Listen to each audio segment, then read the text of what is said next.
Hey everyone, thanks so much for being here.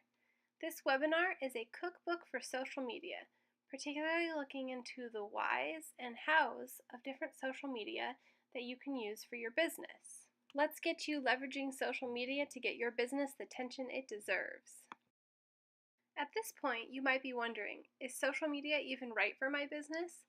The short answer is yes, definitely. The long answer starts with your customers, the users of your product, or people who need your service.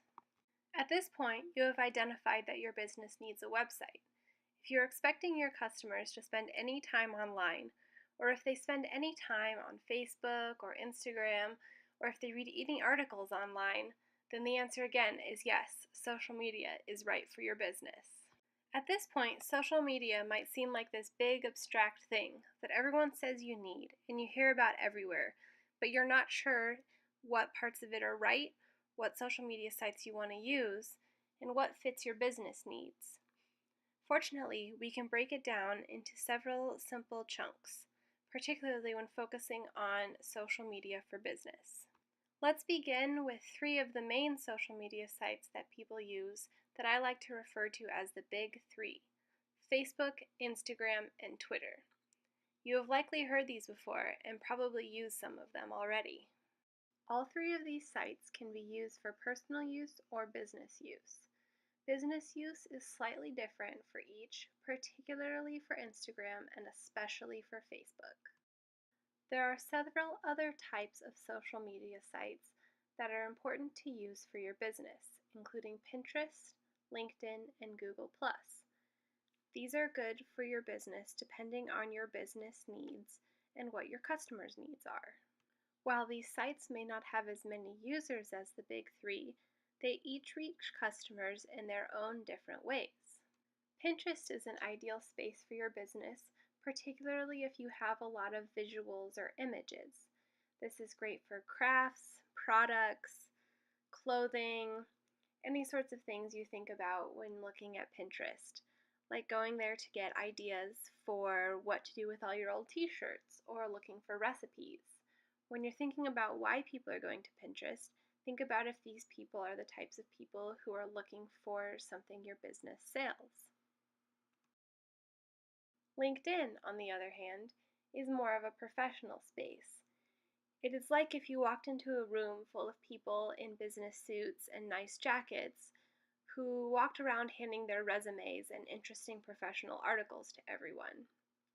LinkedIn is a place where a lot of people will go to look for jobs or to post about jobs. It might be a good place to sell technologies or certain services to businesses and industries who aren't necessarily going to be looking on another social media site. LinkedIn would be a great space for you, for example, to advertise that you have a great way for creating resumes or a new type of software that makes recruiting for new jobs and filling the positions faster, easier, and better for employers. The third other type of social media I want to talk about is Google+. While this site isn't as popular and not as many people use it, I still put it on here because it's an important one to consider. Anyone who has a Gmail account automatically has a Google+ account created for them. While you may not be reaching tons and tons of new clients via Google+, it is important to make sure that your profile looks good and has up-to-date information, as people do occasionally go look for your information on Google+. This goes for all of Google, including Yelp and YouTube. You don't necessarily have to use the sites frequently, but you want to make sure your information is updated. Particularly if you have a physical address on Google, you want it to have the correct address, so if people are searching for you, they will get directions to your location and not to an outdated location. That is a quick overview of Pinterest, LinkedIn, and Google+ for your business. However, I would like to spend more time focusing on the big 3: Facebook, Instagram, and Twitter. Let's go ahead and start with Facebook. Facebook is probably the most important social media site for your business for several reasons. Just about every business should have a business page on Facebook.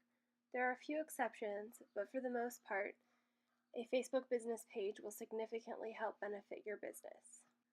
Why might you want a Facebook business page? Well, it's a lot like a website, but a lot more interactive. On a Facebook business page, your audience can get to know a lot about you.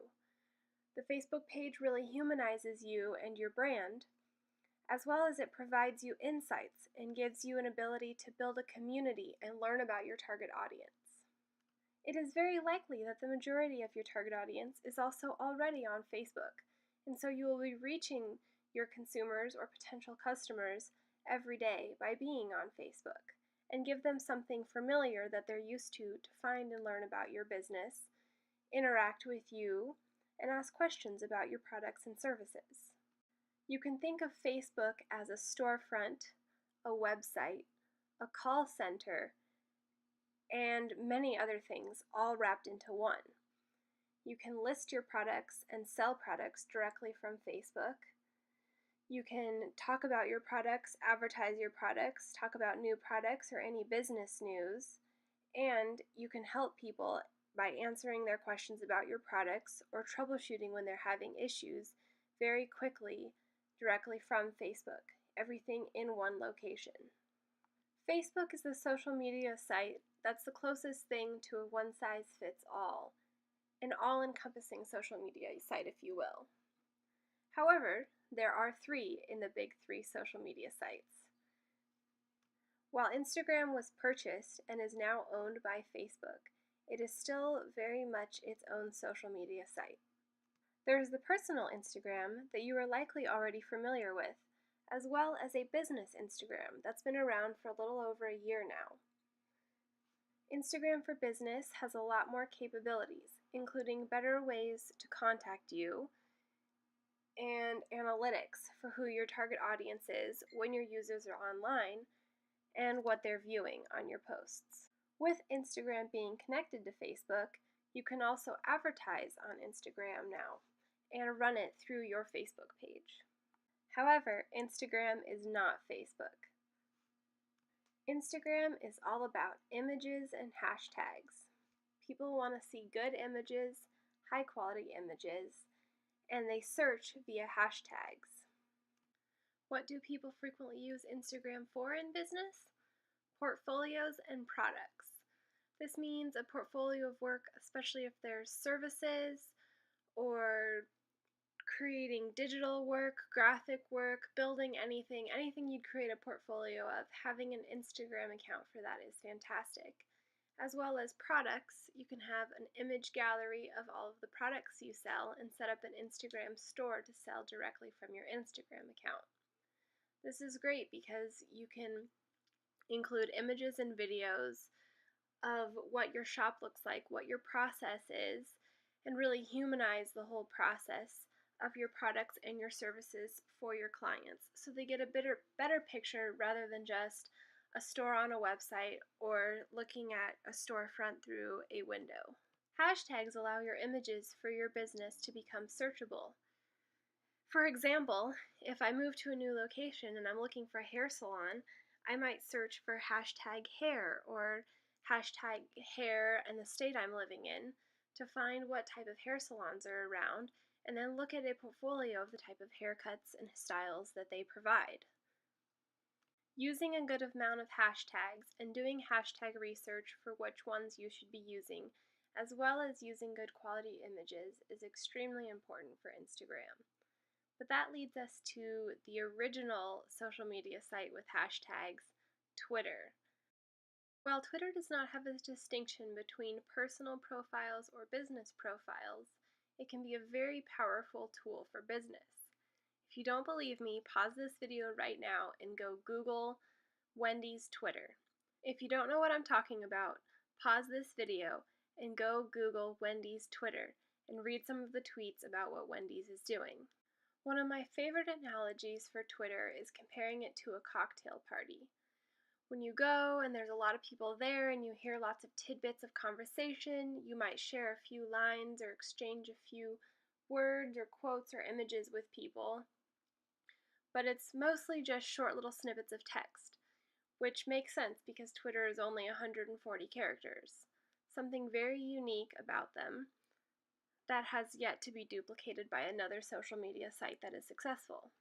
As a side note, images and website links no longer count in this 140 characters, in case you were wondering. One of the great ways to utilize Twitter is to include lots of links to your website. Twitter is a fantastic social media site for driving website traffic. Similar to a cocktail party, a lot of people don't go onto Twitter to have long conversations or stay in one place for very long. A lot of people will go to Twitter to check for news, or read articles, or to go talk to companies for customer service. Either way, Twitter is a great resource to connect with your clients as a business. Seeing what type of topics are trending, as well as what type of hashtags are trending, is a way to reach new people with your Twitter account. Oftentimes there will be Thoughtful Thursday, for example, a hashtag that trends frequently on Thursdays. If you have something that you've been thinking about a lot that relates to your product or a service you offer, you could say, have been thinking about switching the color of my X product to be the color of the Y product, hashtag Thoughtful Thursday. Trending topics is very similar to what's trending on the news. If there's a big news story that comes out, it's likely on there, and you can follow this, particularly if it's something that will affect your business or affects your clients. This could be a great way if, say, there is a huge storm somewhere and people are tweeting about it, and you are a contracting company and you can go and help repairs. You can contact people who are tweeting about this event to help them with their needs. Because of the nature of the shortness of the tweets and the popularity of what's happening right now with trending topics and hashtags, things change a lot more quickly with Twitter, and it's a great way to connect with potential customers on a very informal, easy basis. Alright then, so that was a brief summary of the what's and the whys of social media sites, digging more into the big three of Facebook, Instagram, and Twitter. But let's move on now to the how, getting started with Facebook. The most important thing to know about Facebook is the difference between a personal profile and a business page. If you look on the left here, this is Sandra's personal profile. A profile is where you'll have all your personal images. A picture of yourself, maybe your family. This is where you list your jobs, where you list information about yourself, connect with friends.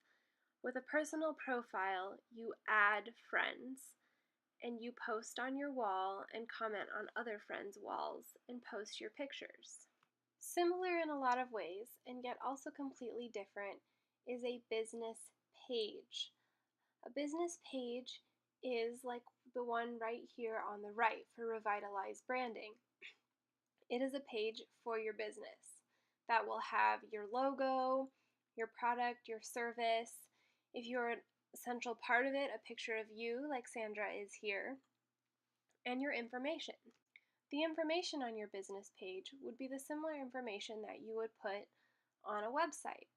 It will have your about, your hours, your reviews, photos of your products, videos, etc. One of the benefits of a business page over a website is that it's interactive. You can post frequently in ways that will keep your customers updated and be put in front of them when they're on their personal profiles, as well as you can have people post on your business page to ask questions, write reviews, watch your videos, and comment on them, etc. While a personal profile and a business page are similar in the way that they let you post photos and post content, they are different in the way they are used and what type of content they are used for. It is very important that your business is on a business page on Facebook and not on your personal profile. Your personal profile should be kept separate for your personal life and have your business on your page. Even if you are the product, make a business page. If you have not done so already, create your business page for Facebook at facebook.com/pages/ facebook.com/create. The URL is in the bottom of the page here. That will bring you to this creating a page. Facebook for business pages is fairly easy to use, and you can change a lot of things once you have your page set up. However, choosing this selection is one of the things that you cannot change very easily. So it's important to take a few minutes to think about what category your business falls under. Facebook walks you through this process and gives you good information about what each category is. For example, if you're a local business or you have a place, that's pretty easy to select. If you're a brand or product, an artist, a person, a cause or community, these are fairly simple to choose. However, if your business does not fall directly into one of these categories, do some research and think about what you might choose for your business. For example, if you're an influencer or somebody who is teaching webinars, you might go as an artist or a public figure. Or if you're a social media management person, you might go as a company and organization or a brand, just depending on what your focus is. While it's important to think about it, be sure to not overthink it. The subcategory will be what's more important anyways, and that you can change at any time. Facebook often, somewhat frequently, updates their categories and changes what's available as well. So there might be a space for your business later on, or things might change and you'll want to change your business identity as well. Most importantly, just get started by choosing a category, and Facebook will help walk you through the next steps. Once you have your Facebook page set up, you'll want to fill out all of the about information, the contact information, add links to your website, or add your products, depending on what's most relevant for your business. This information can and should be updated frequently. This type of information is a lot like what you would have on a static website. So it stays pretty much the same, but every now and again you might change your About section or update what your current promotions are or add new products. The most important thing with Facebook is what type of content you post. You want to make sure that it's quality content, that it's valuable and relevant, as well as shows your brand. When you're posting on Facebook, you want to include not only the text or copy, but you want to have a rich post. What this means is that you include an image or a link in the post. An image post looks very similar to the one here on the left. It is designed for engagement and has a really nice photo and some text. This would be something that people comment on, share, or like. And when they click on it, it brings the image up as a larger picture. You can add a link to this type of post, but one of the best things to do when you're sharing a link or linking a picture to your website is to paste the link into the box and then add an image, or an image will auto-load from your website to get something that looks like the photo on the right. If you see the photo on your right is horizontal and has a little shadow underneath. When you click on it, it will direct you to the page or the URL that has been pasted into the box. This type of website link post may not get as much engagement, but it's a great way to drive traffic to your website, particularly if you have several pictures of several different products, for example. You want to make a plan of how frequently you will post this type of content. Come up with approximately a weekly plan. If you want to post around 3 to 4 times a week, or if you're posting more to 7 to 10 times a week. I strongly recommend at least 2 or 3 posts a week, but not more than 2 or 3 posts per day. What's most important is that you're giving good quality content that provides value to your clients or potential customers, and that it fits with your brand and is delivering the message that you want to for your company. Some people have the strategy that to post more frequently on Facebook means to reach more people. However, with the way Facebook algorithm works, this usually works against you because it'll view you as spam or won't place your content in front of people. However, if you have good high quality content, even if it's fewer posts, those posts will be placed in front of more people than if you have more lower quality posts. So for old time's sake, you want to call it quality over quantity. You also want to make sure you have a variety of the types of posts that you're posting. If you're trying to get a lot of website traffic, you don't want to post only website links because you want to have people engaging with your photos and posts. The more people engage with your photos and posts, the more people will see them and therefore will click to your website and there's more website traffic. The best thing to do is have a combination. If you have 4 to 5 posts a week, have half of them be website click and half of them be engagement. If you can include video too, especially currently, video is really great at reaching more people and getting good engagement. While good quality images are important on Facebook, and Facebook does own Instagram, the most important social media site to focus on your images is Instagram. The main content of Instagram is images. There can be multiple images, a gallery of images, some videos, there's Instagram Live. Images have captions and hashtags, which are very important. But for the most part, good, high-quality images that are on brand are the name of the game with Instagram. Business pages and personal pages aren't incredibly different on Instagram, other than if you see on the right here, at the very top, there is a contact button next to the edit profile button, and at the bottom, by the website, there is also an address, and a phone number can also go there. The third difference is underneath the name, Tasty Creamery, there is the type of business it is, or its category, which is a local business. Those are the main differences of a business profile from appearance than a personal profile on Instagram.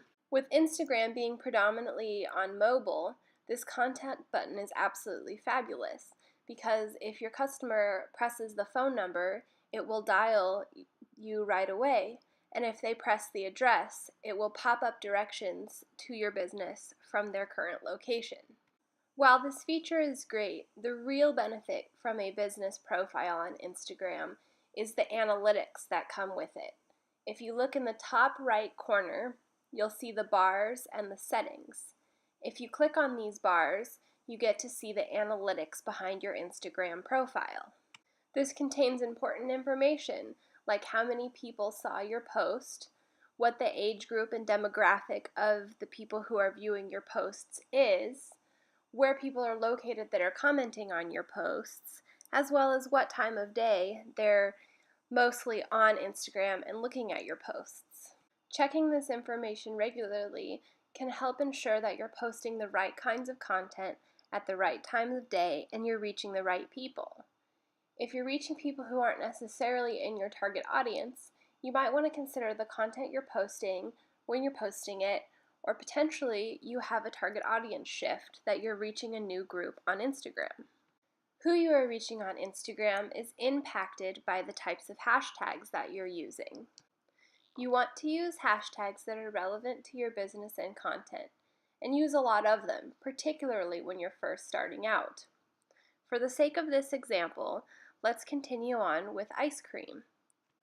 Let's say you have an ice cream shop that's a local business, and you've just created a new flavor, a lemon blueberry frozen yogurt. You want to use hashtags that relate directly to the content. For example, hashtag frozen yogurt, hashtag blueberry, hashtag ice cream, hashtag local ice cream shop, etc. Next, you want to include hashtags that are relevant to your location. For example, hashtag local ice cream shop in California, hashtag California, or something slightly more concise. A great way to do this is research what other local ice cream shops and local businesses are doing. For example, if there's an ice cream shop a couple blocks away that's competition of yours, and they use a particular hashtag all the time, you'll want to use something similar, like hashtag FroyoCA, so that you're reaching the same audiences and people in the local area know of your presence. The third type of hashtag that you'll want to use has to do with lifestyle. Think about who's coming to your shop to eat this new flavor of froyo. Maybe hashtag Girls Day or hashtag yogurt after school. You can test out different types of hashtags and see the response you get and find out pretty quickly what's working and what's not working. Good hashtag research is key to ensuring your content is reaching more of the right types of people.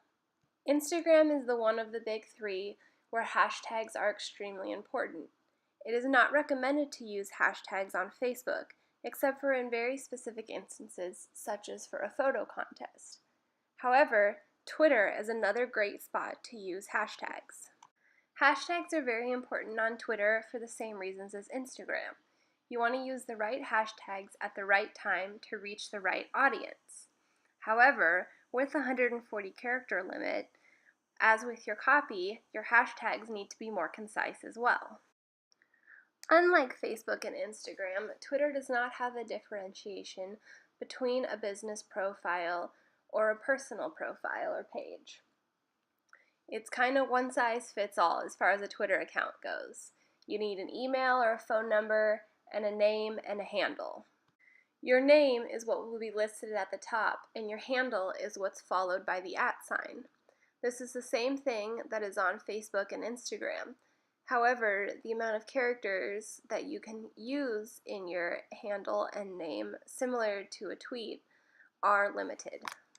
If you decide that Twitter is right for your business and you don't already have an account, you can create one by going to twitter.com/signup. You will be brought to this screen where you can join. All you need is your name and your phone number. Your name and your handle can be changed at any time, so go ahead and just find something that's still available that fits with your business. Once you have your account set up, you will add a cover photo, a profile photo, a little bit of about information, and a link to your website. Very similar to Facebook and Instagram. In fact, you probably want to have the same image or something very similar across all 3 social media sites, or whichever ones you choose to use, to help keep your brand image consistent across platforms. Then it's just time to tweet. Unlike Facebook and Instagram, Twitter does not have an algorithm to place the type of content that it thinks that you want to see most in front of you. Twitter is a good place for quantity, and while you still want quality, quantity is more important in this case. Depending on how much information you have, how much content you have created, and how many followers you have, you should be tweeting anywhere from 2 to 10 times a day. The difference with Twitter not having the algorithm is that when people log on at any given point, they're not necessarily going to see your content because it's something that they like to engage with. They're just going to see what's most recently been tweeted. This is also why following hashtags and trending topics on Twitter is so important. If you find a trending topic that is relevant to what your business is, you want to be sure to be tweeting about it so that you're popping up in the news with everyone else. Twitter is all about what's relevant right now. However, you also want to be sure that you're posting good content so that people don't just breeze by it to see the next flashy image or GIF that's on there. Twitter is another space where you want to make sure that you have rich tweets. You can have a tweet that's just text and hashtags, but tweets with images, links, or GIFs tend to perform much better than those without. Twitter is a great place to put a lot of links to your website because it's one of the social media sites that drives a lot of traffic to websites. You'll also want to be sure to be adding hashtags to your tweets that categorize the specific tweet and your business. For example, you might create a tweet like hashtag #FroyoCalifornia that you use in every tweet that classifies your business, as well as using hashtags that are relevant to what you're saying or relevant to the day, such as hashtag Motivation Monday or hashtag #NewFavorBlueberry. As I'm sure you can tell at this point, hashtags are pretty darn important. Let's go over the big 3 in regards to hashtags. Facebook is not a location where you frequently want to use hashtags. In fact, a hashtag on a Facebook post can actually be harmful in regards to the algorithm or it can make you look amateur because most people just don't use hashtags on Facebook. There is a few exceptions because there's always gray areas, particularly in social media marketing with how quickly things change. The main exception that comes to mind for hashtag use on Facebook is when you're running a contest and you want to have people tag their images and posts in regards to your contest with something that is easy to find and searchable. However, I'd recommend avoiding hashtags on Facebook altogether and focus your hashtag energy on Instagram and Twitter. For hashtag use on Instagram, hashtag research is very important. One of the ways you can do this is to find influencer accounts or accounts that are similar to yours in your industry that are doing really well. Find the hashtags that they're using and click on them. When you click on a hashtag, all of the images that have been posted using that hashtag will be listed, starting with the most recent or the most popular and then listing the most recent. At the very top of the screen, you'll see a list of all other hashtags that are frequently used with this hashtag. That is how you can begin to create your list of really good hashtags.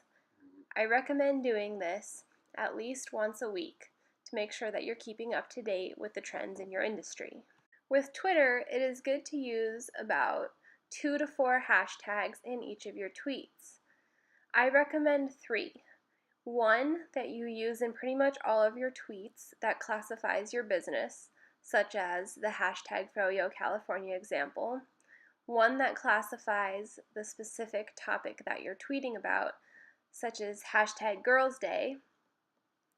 And then one that is more relevant, such as hashtag Yogurt Tuesdays, or something that's more relevant to the current time frame. Anywho, there can and will be a whole class just on hashtag use, just on each individual social media site. However, for now, this is a good overview of the hashtags to use for the big 3 social media sites. The most important thing you can do is just keep trying stuff. Test how it works, use what's effective, and move on from what doesn't work. This advice is true for everything you do in social media, particularly with creating content, including the images that you want to use. While images of your product, images of your company, or images of you are extremely important, sometimes you need to supplement those photos because you're going to want to have a photo, a video, or a link in almost all of the content that you post. Copyright is a very sticky area, particularly when it comes to social media. One good way to avoid this, especially with your image use, is to go to a copyright-free site. 2 that I recommend are Pexels with an E and Pixabay. They have many searchable photos that are of high quality that are free for all kinds of use, including commercial use. You can also search on Google Images by selecting free for commercial use, but just make sure that whatever you're using is not copyrighted or owned by another business. I believe these sites are now also adding video, which is becoming increasingly more popular and more used. Once you have decided what social media sites you want to use, have them set up, and have created some great content, you're going to want to decide next how frequently you want to post this content. With Facebook, I recommend posting at least 3 times a week, and definitely no more than 3 times a day, unless you have a really large following and people are engaging with everything that you post.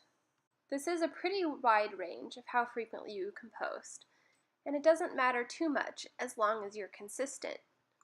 It wouldn't work very good if you're posting at least every day to suddenly go to posting once a week. The other important consideration is that you're posting good quality content. With Facebook, it's all about the algorithm. The algorithm is designed to place content in front of people that Facebook believes people want to see. The algorithm changes very frequently, but essentially it will take posts from friends and family and posts from groups, then posts from pages, as ranking order for what types of content they'll put in front of people when they're looking at their news feeds. It also takes into consideration what types of posts the person usually engages with. If it's somebody who watches a lot of videos, but they hardly ever click any links, they'll probably see a lot of video content, but not a lot of link content. Similarly, your content will be ranked by how many reactions, comments, and shares you receive. If you have a post that's receiving a lot of love reactions, a lot of laughing reactions, quite a few shares, and several people commenting on it very quickly, it's likely to continue to get these and grow in its engagements because it will be shown to more people. In contrast, if a post has been live for a while and several people have seen it but nobody is engaging with it, Facebook's algorithm will believe that it's not a piece of content people will want to see, and it will start showing it to less people. Don't worry about it too much, just do what you do with the rest of social media. Try a few things, experiment with different things, see what works and keep doing that, see what doesn't work and quit doing that. Instagram is another social media site with a pretty wide range of frequencies of when you can post. I recommend posting anywhere from 2 times a day to 2 times a week, depending again on what type of content you have and to ensure that you're posting good quality content. If you're in some type of manufacturing business, or if you work at a salon, for example, posting very frequently on Instagram is fantastic because you can take videos of different haircuts, photos of several different styles, and have lots of things to say each day. That leads itself to lots of very interesting posts that show the personality of you, of your brand, and give people a good idea of what the salon is like and what people do at a salon. However, if you provide a service such as accounting or financial advice, you may not have a lot of photos to take around the office or of spreadsheets on a day-to-day basis. This is where having a few posts a week of good quality facts or statistics or information about you, why you started the business, or details about your service and how you can help people and reach their pain points are going to be the high quality value Instagram posts that you're going to want to create. The one exception potentially to quantity over quality will be Twitter. You want to post a lot on Twitter, somewhere between 2 to 10 times a day, provided that you have something to say and have decent quality content. You're going to reach people on Twitter if they are looking at their account when your tweet happens to go out. There are some exceptions to this if they're searching for hashtags or reading a trending topic or looking at your profile specifically. However, quantity is very important with Twitter. I highly recommend using a type of scheduling software such as Hootsuite for Twitter and having a few basic tweets that go out with frequency, including your important hashtags, your link, and some relevant images. Scheduling Twitter ahead of time really helps you get the frequency you need without the headache of constantly having to post on the app. This will also ensure that you have consistent information going out, and then you can tweet more important quality stuff when it's relevant. For example, if you're taking a break on a Thursday from your work and you go have coffee, you're being reflective, and you notice that hashtag Thoughtful Thursday is trending on Twitter, this would be a great time for you to take a picture of your coffee, talk about what you're thinking about, particularly if it's relevant to your business, and add the relevant hashtag to the tweet. Another increasingly important thing to do with Twitter is to also be responsive. A lot of people use Twitter as a customer service platform to reach out to businesses when they have questions or complaints. This is very useful because they can get real-time information and you can communicate directly with the clients to ensure that they're happy with your product and service. To go back to our cocktail party analogy, you can think of Twitter as a networking cocktail event. Perhaps you've gone around and put out several of your cards around the table and information about yourself. But while you're there, you also see a few people who are talking about a problem that your product solves. You'll want to go up and find these people and talk to these people when it's relevant. However, you also want to have your cards and information all around so that people know your product or service is when the timing is right for them. To wrap things up, I have just a few final notes. With being behind a screen on social media, it can be really easy to forget that you personally are talking to your personal customers or consumers. It's very important to remember to be personal and talk to people as if you had just run into them at a coffee shop or you're handing them a bulletin board of information about your business. It is also important to stay active. Having a social media site that you don't use can be more damaging than not having one at all. Nothing makes you look more unprofessional than having outdated information in a place when people are searching for you. So if you do decide to start a social media site, be sure that you keep up with it and keep active on it. This includes being responsive to people. People will leave comments and ask questions and posts. Be sure that you are not only liking these, but responding to them. Even if it's something as simple as, great post, respond, thank you. People like to see that you're responsive and that they can communicate with you. You also want to be sure to not leave questions unanswered. Third, and also very important, is to be on brand. People should be able to see your post and know that it's from you without having to read your name, similar to looking at the McDonald's Golden Arches and knowing exactly what that is. You also want your posts on social on brand because it keeps you authentic.